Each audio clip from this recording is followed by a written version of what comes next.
এই নারায়ণটা কে ছিল?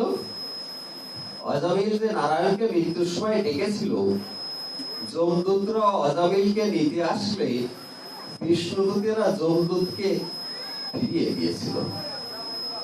নারায়ণ নারায়ণ বলে ডেকেছিল। তাই কখন ডেকেছিল?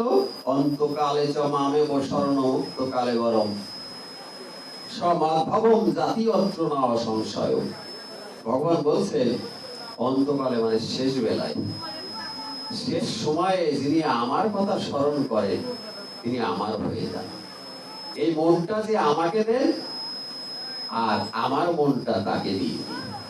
তাহলে মৃত্যুর সময় যদি আমাদের ভগবানের নাম স্মরণ করা লাগে, তাহলে প্রতিনিয়ত সেটা অভ্যাস করা লাগবে। নাইলে ওই সহায় সম্পদ, স্ত্রী, পুত্র, সন্তানের কথা মৃত্যুর সময় বেশি বেশি করে মনে আসবে। এটা ইচ্ছা করলেও আপনার গোবিন্দর নাম মনে আসবে না। রামদাস কিন্তু তখন ওই জুতো সেলাই করতো, আর ওই যে নাম যজ্ঞ, নাম শ্রবণ করতো।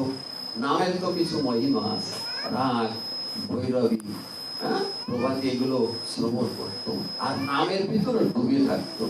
রামদাস ওই নাম শ্রবণ করে এসে সারাদিন কর্মের নাই জুতো সেলাই করতো, আর ওই নয়নের জল, নামে যে প্রেম আছে না বাবা, নাম যজ্ঞ শোনেন তো আপনারা, যদি একবার প্রেম এসে যায় সেখান থেকে কিন্তু উঠতে ইচ্ছা করে না। করে কি? করে না। এই নামে একবার প্রেম এসে গেলে রামদাসের নয়নের বাড়ি ধরে অনর্গল। তো ঠিক কর্ম অবস্থায় যখন তিনি কর্ম করেন, তখন ওই কর্মের মধ্য দিয়ে কিন্তু নাম গান, নাম শ্রবণ মানে কীর্তন করেন। এই যে কীর্তন করেন, এই কীর্তনের মধ্য দিয়ে ওনার অশ্রু বিগলিত হয়। এখন বেশ কিছুদিন এভাবে উনি কীর্তন করছেন। কিছুদিন পর এক চোর একটি শালগ্রাম পাথর কোথা থেকে এনেছে। রামদাসকে বলছে, তুমি কিছু টাকা দিলে আমি তোমাকে এটা দিতাম, তুমি খালি খালি জুতো সেলাই করো, কিছু নাই ওর তলে, এর তলে এটা জুতোর তলে দিয়ে সেলাই করো, ভালো হবে। জুতোর তলে এটা দাও, সেলাই করো, ভালো হবে, তোমার জন্য ভালো হবে। এখন ওই চোর তো এই শালগ্রাম পাথরের মর্ম বাবা জানে না। জানে কি? জানে না। এখন এই পাথরটা রামদাস কিছু অর্থ দিয়ে কিনে নিল। রামদাস কিছু অর্থ দিয়ে পাথরটা কিনে নিয়ে ওই শালগ্রাম পাথরের পরে জুতো জোড়াটা রেখে রামদাস ওই কীর্তন করে আর মনের আনন্দে জুতো সেলাই করে। জুতো সেলাই করতে করতে করতে করতে রামদাসের ওই নয়নের জল ওই পাথরের পরে যেয়ে পড়ে। ভগবান এতে খুব আনন্দ উপভোগ করে যে আজকে আমার একজন ভক্ত নয়নের জল দিয়ে আমাকে ডাকছে। নয়নের জল দিয়ে, ভক্ত নয়নের জল, ভক্তের আকুতি মিনতি, ভক্তের যে চোখের জল ভগবান প্রচুর দাম দেন, প্রচুর মূল্য দেন ভগবান। কোন ভক্তর নয়নের জল ভগবান সইতে পারে না। এই জন্য জীবনে কারো অভিশাপ পেতে নেই বাবা, অভিশপ্ত হতে নেই। যদি জীবনে কখনো কারো অভিশাপ পেয়ে থাকে, সে নয়নের জল যদি আপনার পরে কষ্ট পেয়ে নয়নের জল ফেলে যদি গোবিন্দর চরণে একবার নালিশ করে ফেলে, তাহলে কিন্তু আপনাদের দুঃখের সীমা থাকবে না। এটা অতি বাস্তব। এই জন্য কারো জীবনে অভিশাপ পেতে নেই। রামদাস সেলাই করছেন, খুব আনন্দ অনুভূত করছেন ভগবান যে আজকে আমাকে নয়নের জল দিয়ে ডাকছে রামদাস। দীর্ঘদিন ডাকতে ডাকতে ডাকতে ডাকতে এক ব্রাহ্মণ আসছে। ব্রাহ্মণ আসছে, সেদিন ব্রাহ্মণ জুতোজোড়াটা দিয়ে বলছে, এই কি করছিস? রামদাস মূর্খ, কিছু বোঝে না। রামদাস ওদের খোদাই করে লেখা আছে, হরে কৃষ্ণ কৃষ্ণ কৃষ্ণ হরে হরে, হরে রাম রাম রাম হরে হরে। রামদাস তো পড়তেও পারে না, জানে না। ওখানে গোপীনাথের ছবি আছে, রামদাস সেটা হয়তো দেখতেও পাচ্ছে না, কারণ রামদাস তো জুতো জোড়াটাও পরে দিয়ে রাখছে। তাহলে মূর্খ, অর্থ নেই, জ্ঞান নেই, ভগবান তারা ডাকে সাড়া দিচ্ছে। তাহলে ভজন সাধন করতে গেলে আমাদের কি ডিগ্রি অর্জন করা লাগবে বাবা? ভজন সাধন করতে গেলে আমাদের কি অর্থবিত্ত লাগবে? লাগবে না। ভক্ত হতে গেলে আমাদের কি লাগবে? একটা, ওই যে বললাম, পরিষ্কার পরিচ্ছন্ন একটা দর্পণ লাগবে, আয়না লাগবে। এই ভক্ত হতে গেলে এই হৃদয়টা যদি পরিষ্কার থাকে, তাহলে এই হৃদয়টা দিয়ে ভগবানকে ডাকলে পাওয়া যাবে। রামদাস ব্রাহ্মণকে জুতো সেলাই করে দিচ্ছে। ব্রাহ্মণ দেখে বলছে, এই মূর্খ, এটা কি করছিস? আরে তুই জানিস এটা কি? এর মূল্য কি তুই বুঝিস? বাবা, আমি তো কিছু বুঝিনি, ভজন সাধনও জানি না, আমার কিছু জানা নেই। কেন, এটা কি? বলে এর অনেক মূল্য। তুই এরপরে জুতো দিয়ে সেলাই করছিস, প্রণাম কর। প্রণাম করেছে। বলে এটা আমার কাছে দিয়ে, আমি তোকে কিছু অর্থ দিচ্ছি, দাও, তোমার যদি কিছু লাগে, তোমার দরকার হয়। আমিও অল্প কিছু টাকা দিয়ে নিয়েছি একজনের কাছে। ঠিক আছে, ব্রাহ্মণ নিয়ে গেছে। পাথরটা নিয়ে ভগবানের আসনে এভাবে বসিয়েছে।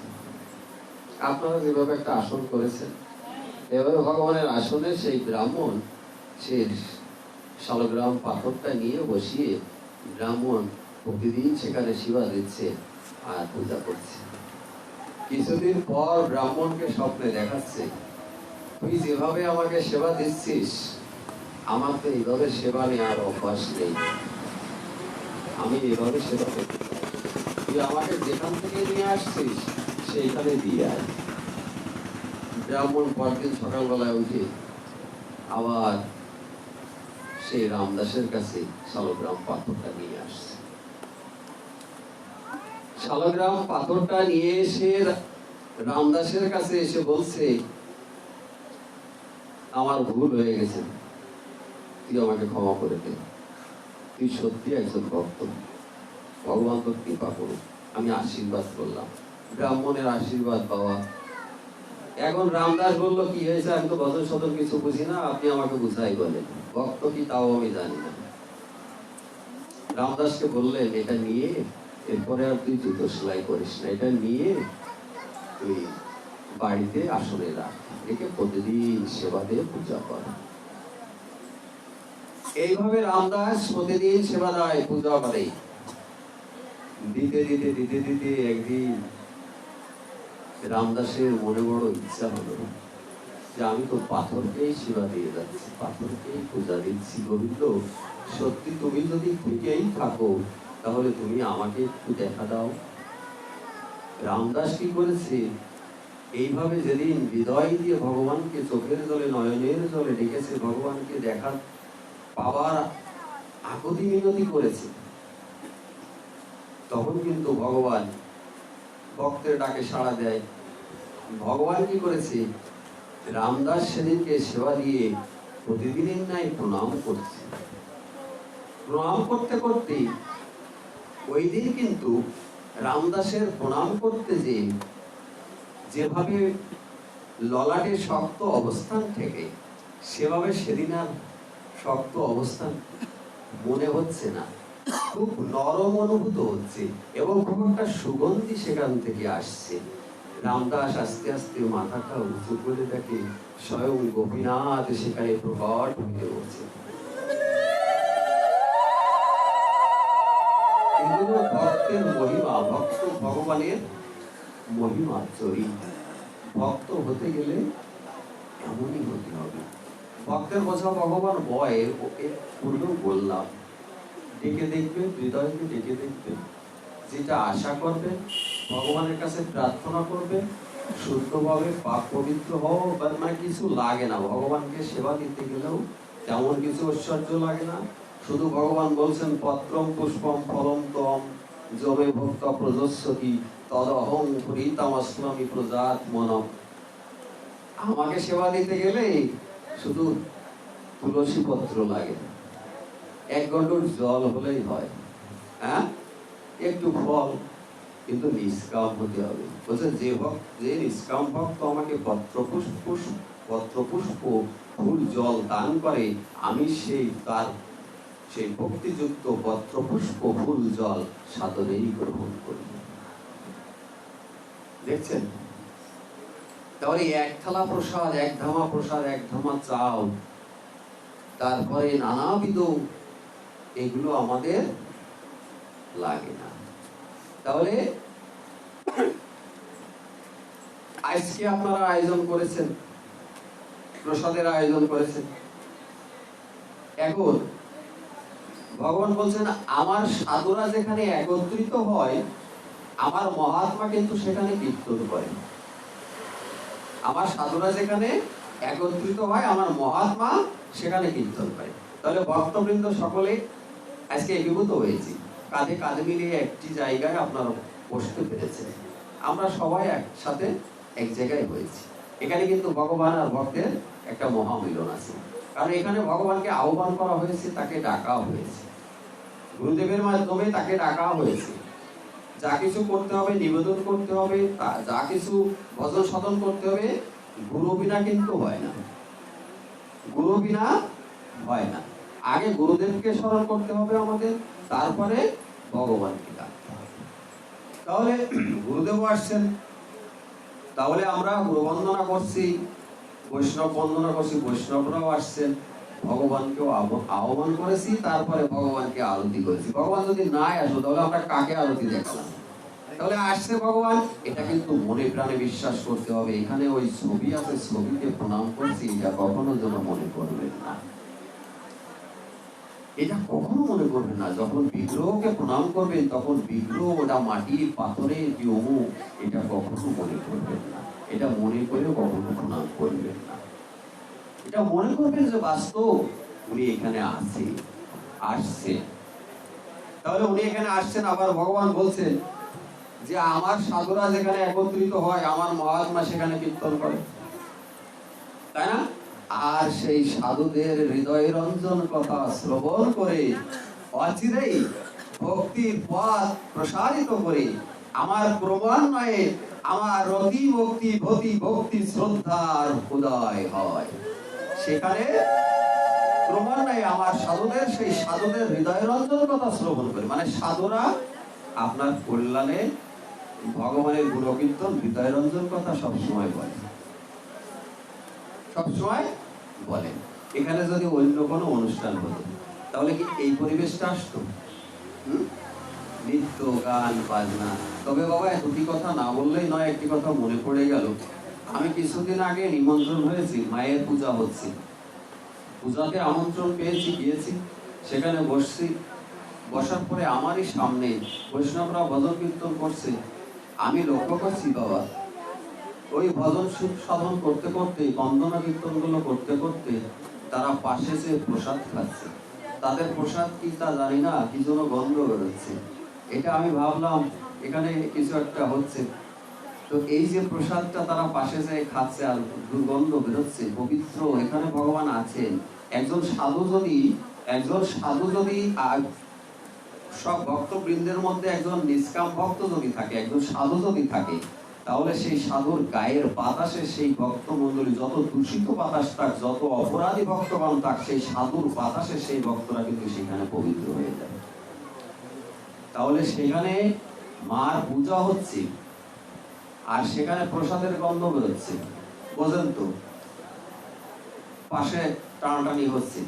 একটু পরে লক্ষ্য করি কি, যে এই যে কন্টাইন চার যে কাপ, এই কাপের ভিতরে জলের মতন কি যেন দেখতে, আবার একটু গন্ধ বেরোচ্ছে। এই আমার সামনে দিয়ে সব দিচ্ছে।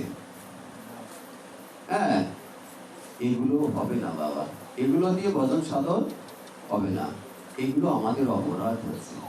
যেটা আমরা করতে যাচ্ছি, অর্থ ব্যয় আছে না বাবা? একটা মায়ের পূজা বাড়িতে দিতে গেলে অনেকগুলো টাকা ব্যয় আছে না? এই অর্থটা অপচয় হয়ে যাবে, গৃহের অমঙ্গল হয়ে যেতে পারে, তাৎক্ষণিক গৃহে অমঙ্গল হতে পারে। মার পূজায় কি মদ গাঁজা লাগে?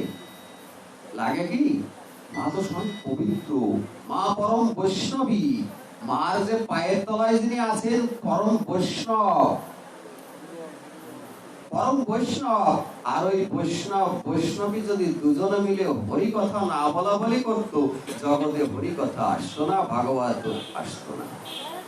আজকে যে ভাগবতের আসনে ব্যাস আসনে বসছি, এটা বসারও সৌভাগ্য হতো না। মা পার্বতী যদি মহাদেবের কাছে জিজ্ঞাসা না করতেন, যদি বলেন তাহলে মা পার্বতী পরম বৈষ্ণবী, তিনি স্বামীর গায়ের পরে পা কেন দিলেন? এটাই তো কথা। এই তত্ত্বে কি যাব? সেখানে বললাম, আমি অল্প সময় আলোচনার জন্য সময় পেলাম, সেখানে বললাম বাবারে মার পূজা তো দিচ্ছেন, দেখেন সেখানে সময় নাই, আমার কথা বলারও সময় নেই, ভাগবত কথা বলারও সময় নেই। ভজন সাধন করছি, পূজা দিচ্ছি, ভাগবত আসরে আয়োজন করেছি, বন্দনা কীর্তন হয়েছে, ভাগবত কথা বলার সময় নাই। 10 মিনিট সময় আপনি আসছেন, বসে আছেন, আপনার সম্মানার্থে 10 মিনিটের ভিতরে আপনি কিছু বলেন। এই হচ্ছে আমাদের বদভ্যাস। এইগুলো ছাড়তে হবে। ওই 10 মিনিটে আর কি বলবো ভগবত তত্ত্বের কথা? মার সম্বন্ধে দুটো কথা বললাম। মার যে 4টি হাতে 4টা শক্তি আছে, তার জন্য কিছু বললাম। যে আপনারা কি জানেন মা কি দিতে আসছে আমাদেরকে?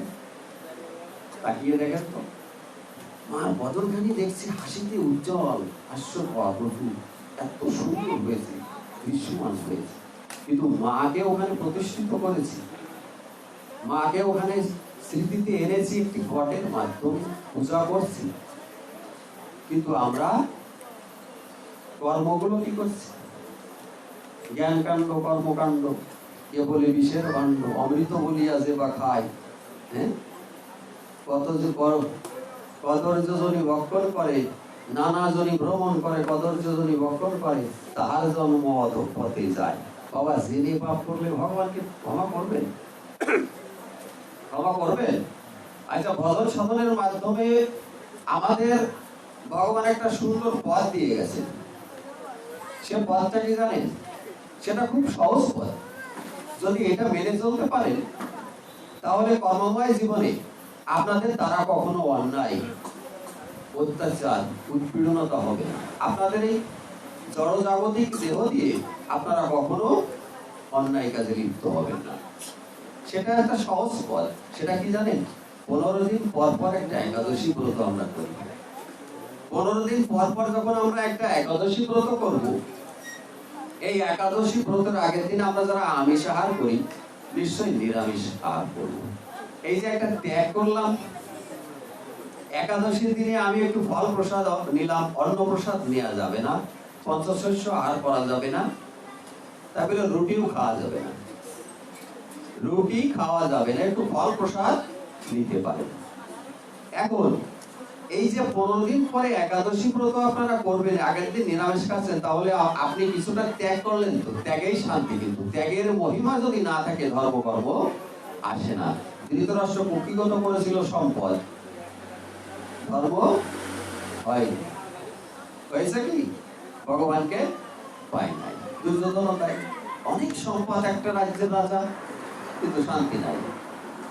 এরকম যদি ত্যাগ আপনি না করতে পারেন, তাহলে ভজন সাধন হবে না। আর ভজন সাধন না হলে তো ভগবান হবে না, ভগবান পাওয়া তো দুষ্কর। তবে এই একাদশী ব্রত 15 দিন পর পর যখন করবে, তখন কিন্তু আপনার হৃদয়ে একটা রতিমতি ভক্তি শ্রদ্ধা আসবে। ওই 15 দিন পর পর ওই একাদশী করার ফলে এবার আপনারা পরের দিন পালন করছেন, বাবা যখন পালন করবেন তখন নিশ্চয়ই সেদিনও নিরামিষ খাচ্ছেন। তাহলে দেখেন 3 দিন হয়ে গেল। কত সুন্দর একটা ফর্মালিটি ভগবান আমাদেরকে দিয়ে গেছে।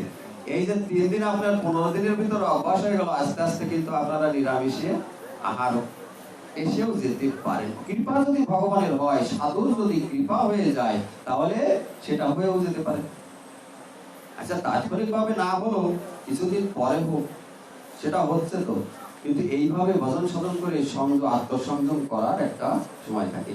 আদার্স অন্য ধর্মের লোকেরা তো দেখেন একটা মাস রোজা থেকে ভজন সাধন করে, তারাবির নামাজ পড়ে। যারা মোটে নামাজ কালাম পড়ে না, তারাও কিন্তু ওই সময় নামাজটা পড়ে, রোজা থাকে। এটা কি জানেন? আত্মসংযম। ওইখান থেকে তারা শোধন হয়। ওই পাপ কর্ম থেকে তারা প্রতিজ্ঞা করে যে আল্লাহ, জীবনে যা করেছি আর আমি করবো না এমন কাজ। আমাদের একাদশী ব্রত 15 দিন পর পর আপনারা করলেন, করার পরে ওই যে ভজন সাধনের ভিতরে আপনারা এসে গেলেন, হৃদয়টা কিন্তু পবিত্র হয়ে যাচ্ছে। ওই দিন ওই সময় কিন্তু হরি কথা শুনতে হয়, শ্রবণ করতে হয়। একটু কীর্তন করলেন, সবাই মিলে পাড়ায়, কে কে একাদশী আছে এদিকায়, একজন গীতা পাঠ করলেন। গীতা পাঠের সংস্কৃত শ্লোক পড়ার দরকার নাই, আজকাল শিক্ষিত লোকের অভাব নাই, সব ঘরে ঘরে লেখাপড়া জানে, এমএ পাস, অনেক অনার্স মাস্টার্স পাস আছে। এই দাস পড়াতেই এক সময় কেউ কিচ্ছু জানতো না, স্কুলে কি জিনিস তা বুঝতো না। আজকে এই দাস পড়ায় অনার্স মাস্টার্স লোক আছে, নেই?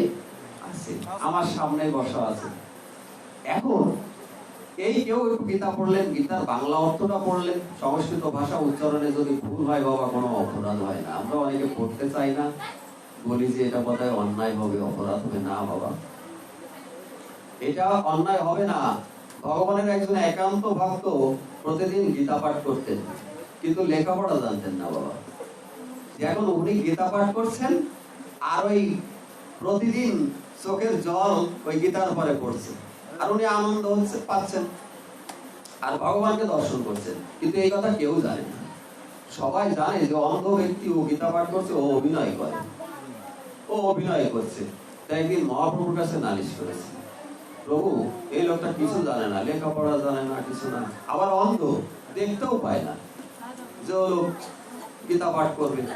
তখন মহাপ্রভুকে বলছে, মহাপ্রভু তখন বললেন, দাঁড়াও, তোমরা কিছু বলে না, আমি দেখছি। মহাপ্রভু গেলেন, যে দেখছেন লোকটা নয়নের জল ফেলছেন আর কি যেন মনে মনে বলছেন। তখন মহাপ্রভু কিছুক্ষণ বসে শ্রবণ করে বলছেন যে আপনি গীতা পাঠ করেন প্রতিদিন আর চোখের জল ধরান, কারণ কি পেয়েছেন?